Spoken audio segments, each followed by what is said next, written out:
Hi, it's Dwyer, gamblersadvisory.com, a free site, bettingangle.us, a free site. Today is February 11th, 2022. Remember, the opinion you should follow should be your own. Just consider this video to be a second opinion from a complete stranger online. Now let me just say, in boxing, in my opinion, there are two groups. There's the heavyweight champ, and then there's everyone else, right? We remember decades in boxing by who the heavyweight champ was, right? There were a lot of great fighters in the 1950s. In your heart, you know that if I asked you to name three fighters from the 1950s, Rocky Marciano would be on the tip of your tongue. Right? The heavyweight champ, by virtue of size, is the baddest man on the planet. We assume that if a middleweight champion hopped in the ring with the heavyweight champion would beat him. Now, let me just point out that hasn't always been the case. Right? The great Bob Fitzsimmons, a name that should be on the tip of your tongue, went up from middleweight and beat the then reigning heavyweight champion, right? For those keeping track, Roy Jones openly talks about how he wanted to follow Bob Fitzsimmons' legacy, right? Fitzsimmons, of course, then drops down to light heavyweight and wins that title too. Well, in the heavyweight division, these aren't normal times. You actually have a heavyweight, and no one seems to believe me on this, and that's fine. I've made a decent share of income betting on this guy. He's still unbeaten. You have a heavyweight champion who's historical. You don't always have that, right? A champion who actually is one of the best in history. I have no idea, and I'm clueless on this, how anyone could have been alive during the Vladimir Klitschko era and then watched the challenge of him by Tyson Fury, seen a big man the size of Fury up on his toes, working behind a jab, just the rhythm, had Vladimir Klitschko beaten. Right? Understand, this was the same Tyson Fury who beats Derek Chisora, fighting inside. And here he is behind a jab, a tall man who knows how to use length. Right? You don't see that often, right? More times than not, tall men are like Mario Barrios was against Keith Thurman, leaning over the pocket, getting hit with shots. Right? They're accustomed to fighting shorter guys. Well, here you have a tall man who knows he's tall, and he's skilled, and he's mobile, and he's ambidextrous, and he's bold.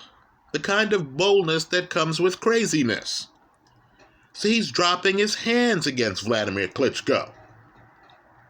You understood that after watching, and no knock on Vladimir Klitschko, he's a certain Hall of Famer, right? But after watching a very plotting Vladimir Klitschko reign as heavyweight champion, you understood that you were back to people on their toes in the heavyweight division, dancing around the ring. You can't tell whether Fury's going right or left when he first starts dancing. He's taunting the heavyweight champ. Folks, that's one of the dominant performances in any weight class over the last 15 years. And for it to represent the end of a heavyweight reign, right? There's a time where you knew who the heavyweight champ was. It was Vladimir Klitschko. even when they had off-brand titles, off-brand title holders. To have a champion lose his title systematically, methodically, like Vladimir Klitschko did in that fight against Tyson Fury, should have told you, I'm watching history here. Right? I mentioned Rocky Marciano earlier. The problem with Marciano is that there are stretches in fights. The first 12 or so rounds of his first fight against Jersey Joe Walcott, where Marciano looks clueless. Right? Where Marciano's getting hit too much. When you're looking at a historical heavyweight, you understand that that's not the case. That you could drop the guy into any era in heavyweight boxing, and the guy is going to hold his own. So let me just say, when you think Tyson Fury, the only other analogy I can come up with in boxing, where you watched the fight and you understood you were watching the past going up against the future. Right? Just a different interpretation of the sport, is the first Ali-Liston fight, where Liston, fearsome champion, comes to win. According to folklore, even has liniment with him to load up his gloves, to blind Ali. Right? So he's not there to lose. I don't care how mobbed up Liston was. But Liston couldn't keep up with Ali's movement. Once you see the movement and the timing and the jabs in the first round, you understand Liston's in trouble. Well, you knew by round 4 that Tyson Fury had taken Vladimir Klitschko's title unless Klitschko changed the dynamic. And it doesn't happen until the 12th round. For some reason, Tyson Fury is allergic to 12th rounds.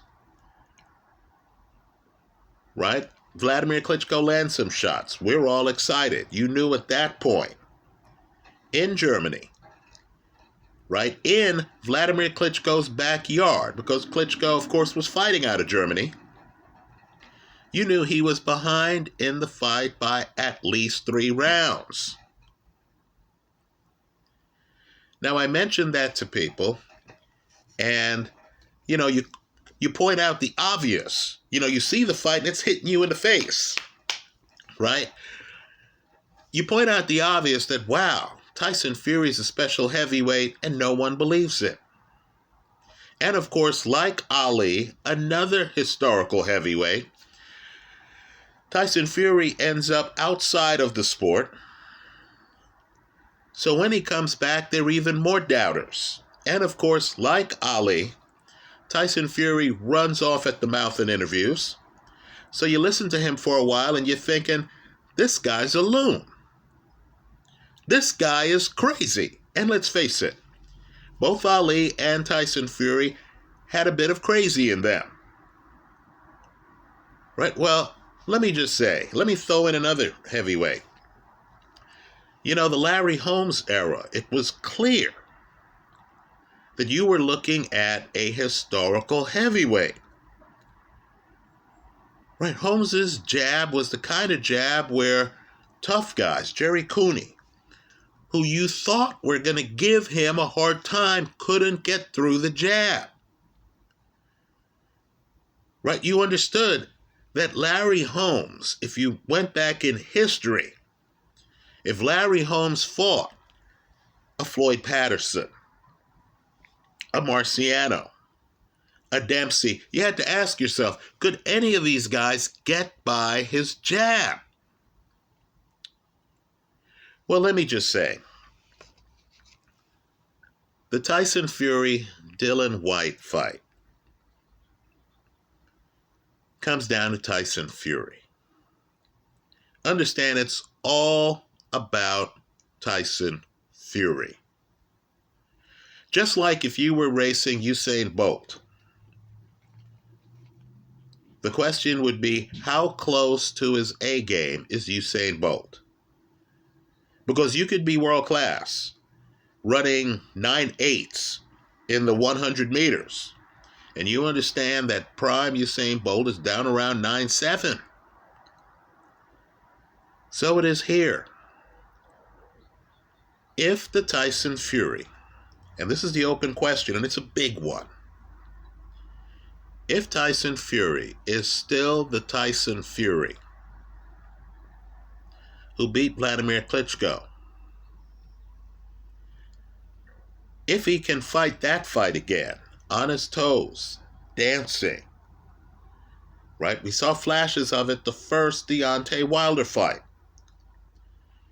right? If he can fight that fight, moving around the ring behind a jab, not slugging with Whyte, rather daring Whyte to get through his jab, daring Whyte to come find him. If he's still that guy, in my opinion, Whyte has no chance of beating him. In my opinion, as ridiculous as this sounds, this fight is a mismatch. Now, one of the big reasons for the question mark on whether Tyson Fury is still that guy is in part because of the problems that led to Tyson Fury being out of the ring. Let's be clear here. The Ali of the 60s is a freak athlete with spectacular legs. When he comes back in the 70s, he's lost the legs. He's no longer that Ali. Right? You can go back to all the fights Ali has in the 70s, right? The Jerry Quarry fight, the first Joe Frazier fight. That's not the Ali who beats Zora Fali. That's not the Ali who beats Liston. That's not the Ali who puts down what, in my opinion, is the best heavyweight performance I've seen against Cleveland Williams. Well, here, Tyson Fury comes back. We see the legs against Deontay Wilder. Let's be clear here. While I'll give Wilder 2 10-8 rounds, the 2 rounds where he gets the knockdowns against Tyson Fury, right? Of course, one of them's the 12th, right? Someone needs to remind Tyson Fury that fights aren't 11-round fights. They're 12-round fights, right? At the championship level. But you and I know privately, Tyson Fury won every other round of that fight. In a 12-round fight on my scorecard, Tyson Fury won 10 rounds. They call that fight a draw. Believe it or not, that's the blemish on Tyson Fury's record. Right? That's the problem Tyson Fury has. Right? It's the same problem Ali had, ironically, when people thought guys like Ernie Terrell were going to rough him up.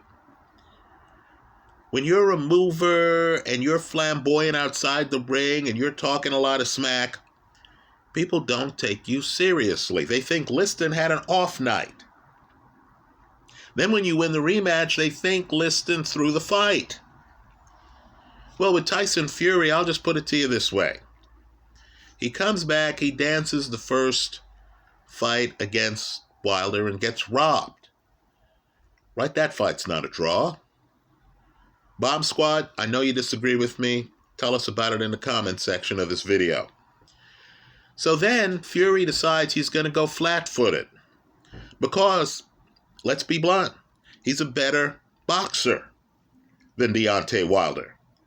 He sees that Wilder isn't Anthony Joshua, right? Joshua can knock you out with left or right hand, right? If I'm fighting Joshua and I'm looking at that right hand and I get neglectful, I could walk into a big left hand and get knocked out.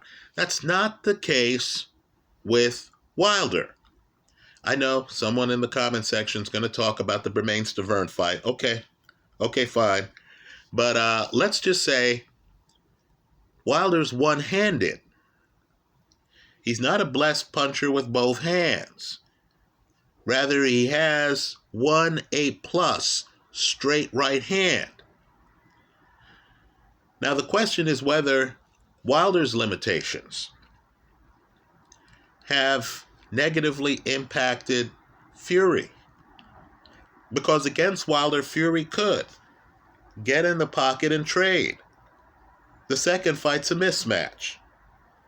Fury comes out for the third fight and decides he's gonna, I shouldn't say get in the pocket, from slightly outside the pocket. He was able to trade long range, straight lefts and straight right hands. Right? He cracks Wilder's code. Comes out in the third fight. Is winning that fight, and then, of course, gets dropped because he's not dancing. He's not moving. He's not the Tyson Fury who fought Vladimir Klitschko. In the Otto Wallin fight, he starts that fight and he's, trying to move a bit. He gets cut. That's another thing to look at with Fury.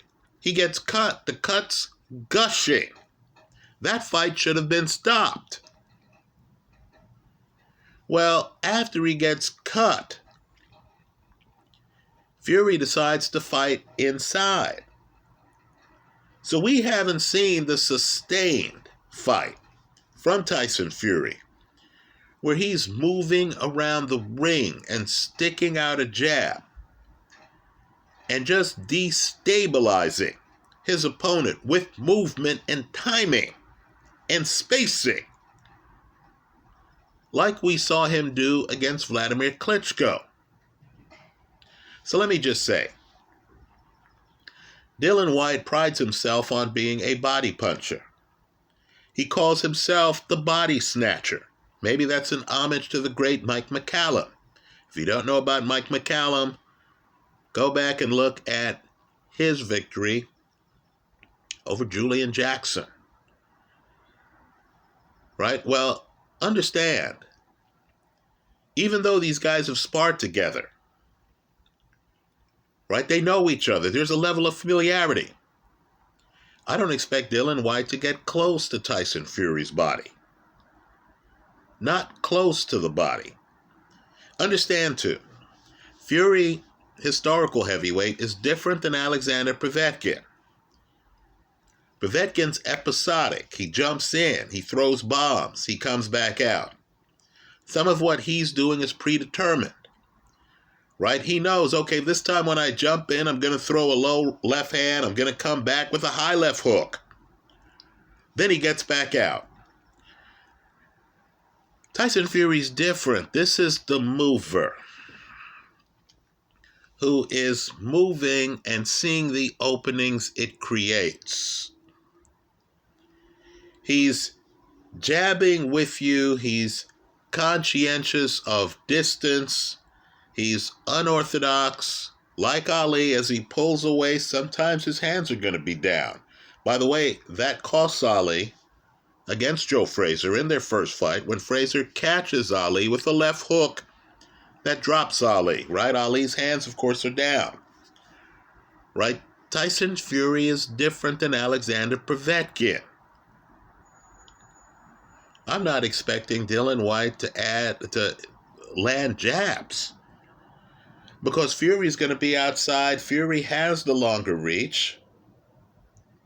Fury's going to see the jab coming against a mobile guy who can dance around the pocket, who knows to lean backwards, not forwards, who knows he has the height advantage and isn't going to give it away.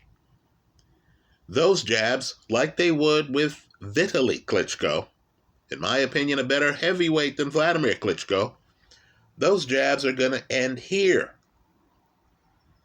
I'm not expecting Dillian Whyte to be able to do much of anything against Tyson Fury. That's if Fury is still the Vladimir Klitschko Fury. If Fury still has his back foot and timing and ambidexterity, I believe he dominates Dillian Whyte. I don't think the fight's competitive. Let me point out, too, that Fury, behind the scenes, is supposed to be really good friends with Joseph Parker. In my opinion, and I know I might be the last man standing who believes in Joseph Parker, but in my understanding of the sport, Parker should have beaten Dillian Whyte.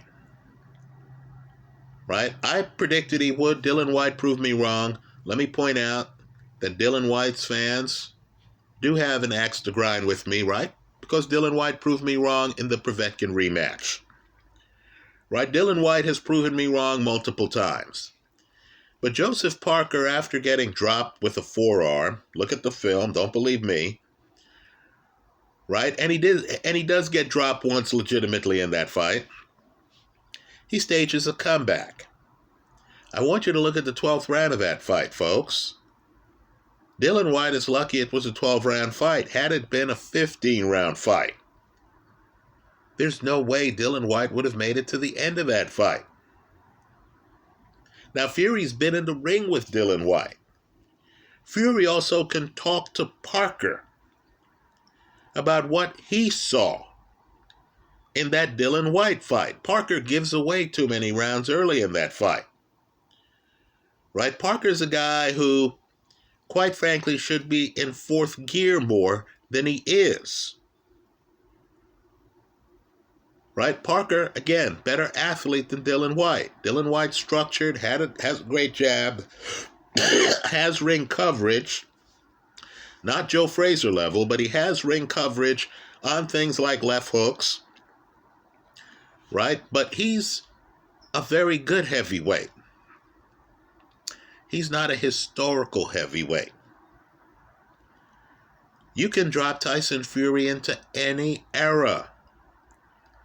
Quite frankly, and I know this would be heresy to my dad, quite frankly, I think Tyson Fury would beat Joe Louis, who didn't have foot speed, who had a problem with Billy Conn, a light heavyweight moving around the ring. Right? Understand, with Fury, it's my belief that it's the cruiserweight types. It's the athletic types, Otto Wallin, great athlete, who give him more problems. Michael Hunter, in my opinion, would give Tyson Fury more problems. It's the coordinated guys who can move, who have some speed, who can go off cadence, right? Whose rhythm is not predictable. Those are the guys who would give Fury a harder time than a structured heavyweight who's very good but who's predictable, like Dillian Whyte. I don't believe Whyte will be able to land body shots. I don't believe Whyte will be able to land his jab. I believe Whyte will be reduced to lunging in with hooks on Tyson Fury, and oh yes, Tyson Fury can counter. I'm expecting Fury to dominate this fight. Right? This is that weird heavyweight era where you actually have a great fighter and people haven't been able to figure it out. Right? You know, Tyson Fury has a brother, spiritually. His name is Terrence Crawford.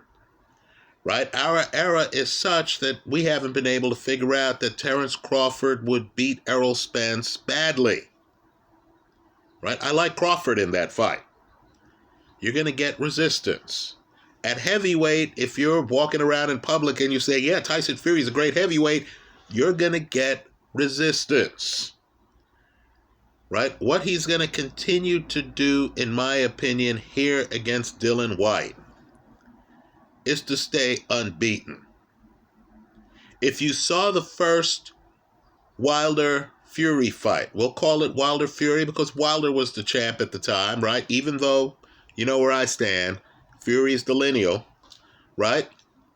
I'll just say, it's an embarrassment to boxing that fight was called a draw. Right? That's an embarrassment. right? Tyson Fury is unbeaten with a draw. You and I know he's really unbeaten, period. Right? A big man who moves like this, who has the mobile center of gravity, who can stay outside and beat you methodically, then who, if needed, unlike Larry Holmes, can actually come inside. If he's fighting a Derek Chisora who's relentless on the front foot, or if he's cut and he doesn't want to give an athletic opponent an opportunity to work on that cut from distance, Fury can come inside, put a shoulder in your chest, and work you over. You saw that in the third Wilder fight, didn't you? Right? So, put me among those who considers this fight a mismatch. Let me congratulate both guys because both guys are getting paid handsomely for this fight. Right? Dillian Whyte, it's long overdue. He should have gotten a shot at the heavyweight title earlier. Right? He did lose to Anthony Joshua. Okay, fine. Right? But he should have gotten another shot earlier. He has persevered. He has made it impossible for Tyson Fury to avoid him. He won some tough fights along the way. He came back from adversity after losing the first Povetkin fight. He's getting paid millions of dollars here. Right? What we're going to have here is a heavyweight champion, Fury, putting an exclamation point on a historical title run that, quite frankly, we the public are not giving him proper respect for. Right? Let's remember, he fights Vladimir Klitschko when Klitschko is champ, when Klitschko is fighting on a regular basis. Somehow, the public was more excited when Klitschko loses without the title to Anthony Joshua, when Klitschko, of course, had a year of inactivity. The two aren't analogous. Anyway, let me go start my workday here. Let me thank you for listening. The bet I like here is simply Tyson Fury to win. Make no mistake, folks, I'm expecting a clinic here. I like Fury to win. If I had to hedge the play, I'd sprinkle a little bit on the under. Right? Because if this fight gets to the later rounds, in my opinion, Dillian Whyte's going to have even less of a chance